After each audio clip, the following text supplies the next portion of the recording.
Hello, Tea Party Group. My name is Casper Stockham, and I'm going to attempt to answer 10 questions in 10 minutes. You know, for a politician, that's not necessarily an easy thing to do. But the reason why I'm in this race is because I'm a game changer. I've been out in the political arena for over 8 years, trying to get the Republican Party to do the right thing on many occasions, and you know, they never really did it. So now I'm in the race to become the chair so I can actually have the organization do the right thing. The next question talks about spending money to get Republicans elected, and that has always been a challenge for the entire time that I've been a part of the party. They support individual candidates, but they don't support all candidates. When I'm the chair, we will be supporting all candidates. That doesn't mean that we're going to max out to all the campaigns, because that's potentially not possible.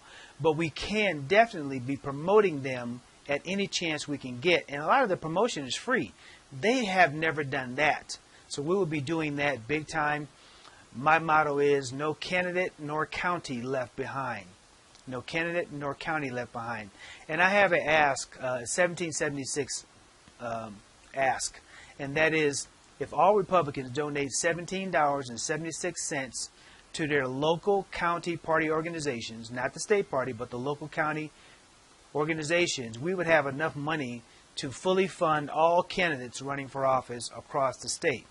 That's what we need to be promoting and doing. Now, probably won't get all million Republicans to do that, but if we get a fair number of Republicans doing it, that'll take us far on our way to actually solving money problems for the candidates running for office. The open primary system, I don't like it. I think we should be a closed primary system to where you have to be a Republican to vote for Republicans in the primary. So I don't like the open primary system. And here in Colorado, if you're an unaffiliated voter, you know, you hold all the cards, because you can literally play in the Democrat primary or the Republican primary, and I don't quite like that system. We should definitely have election ballot reform here in Colorado, and the state chair cannot control any of that, but the state chair should definitely be speaking out about those things and pointing out any issues of irregularities. Right now, our current leadership is not speaking out about it at all. In fact, he has said that we have a gold standard when it comes to the election process, and I don't feel we have a gold standard at all. In fact, I think there's plenty of irregularities to point out. There are lawsuits happening here in our state. Judicial Watch is doing a lawsuit talking about all kinds of issues going on. So the state chair should be putting pressure on the Secretary of State and other entities to have a fair and transparent process. And right now, I don't feel it's fair or transparent, because if it was, we wouldn't have to fight and sue people just to get documents that we need to trust but verify. So when it comes to election integrity, let me go ahead and answer that question now.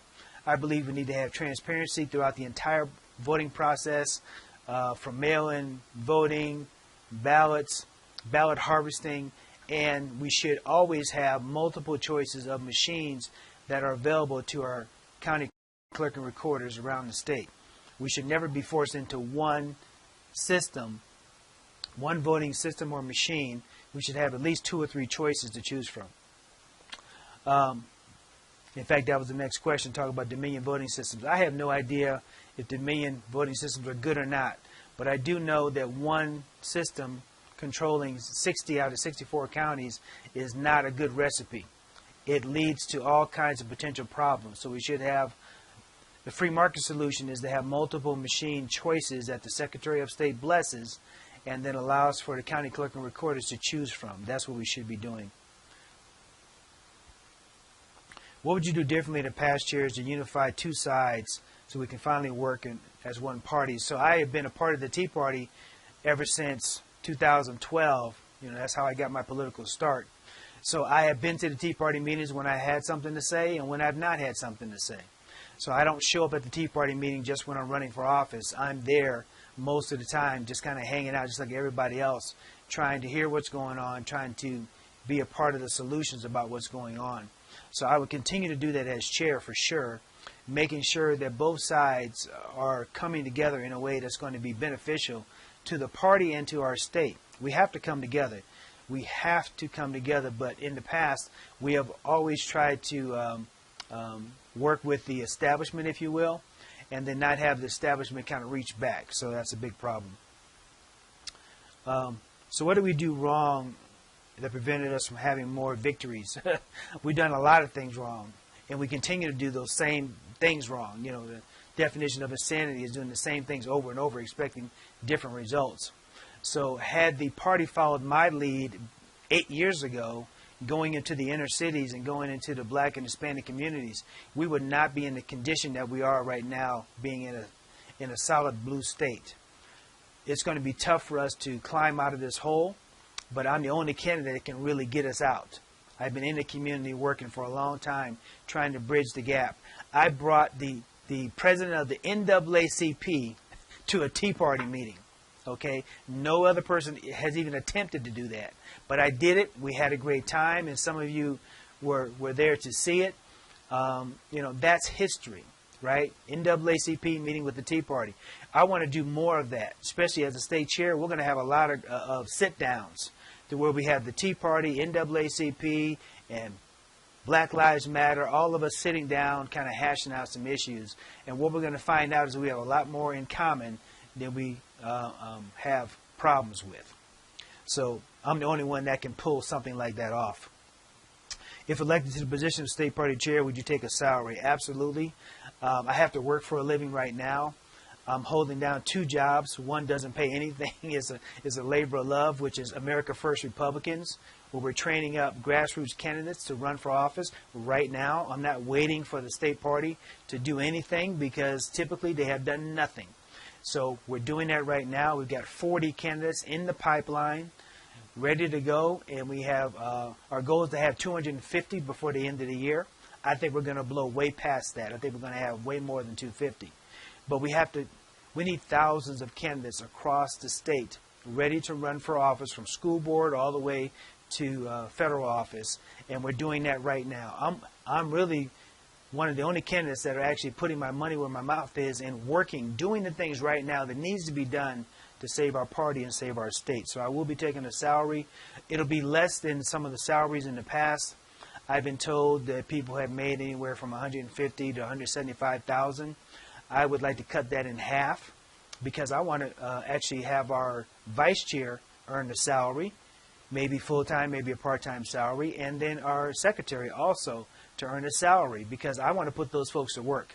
I want them doing things in the community. I want them doing things across our state, and I want them to have the resources to be able to get that done without it coming out of their pocket, because they're volunteering their time, so to speak. So I want to make sure that that's covered. In one sentence, what is your job as chair? The job as chair is to get all Republicans elected and to keep pushing back against the Democrat party. Okay, that's our opposition for the most part. So we need to push back against that. In the past, chairs have pick and choose who they want to help and support. I'm not going to do that. If they get on the ballot, as far as I'm concerned, they're better than the Democrat. So we'll be supporting all candidates that get on the general ballot going up against the Democrat. And how would you build a farm team of future candidates? Like I said, I'm already doing that right now with America First Republicans. But we need to take that concept to the state level. We need that happening in every county in the state. Now, as I'm talking to some counties out there, they're already doing some trainings, but we need to find out what's working, what's not working, and come up with a plan at the state level that counties can use, or they can continue to do what they're doing. But one way or the other, we need to support those counties in their efforts to do the training. And the 1776 will be a big factor in helping those counties have enough resources to do training and to support those candidates when they're running for office. Hi, my name is Casper Stockham. I want to thank you for allowing me to share my answers to these 10 questions. And I look forward to a lot more questions. And I look forward to working with the Tea Party going forward as new chair of the Colorado State GOP. Thank you.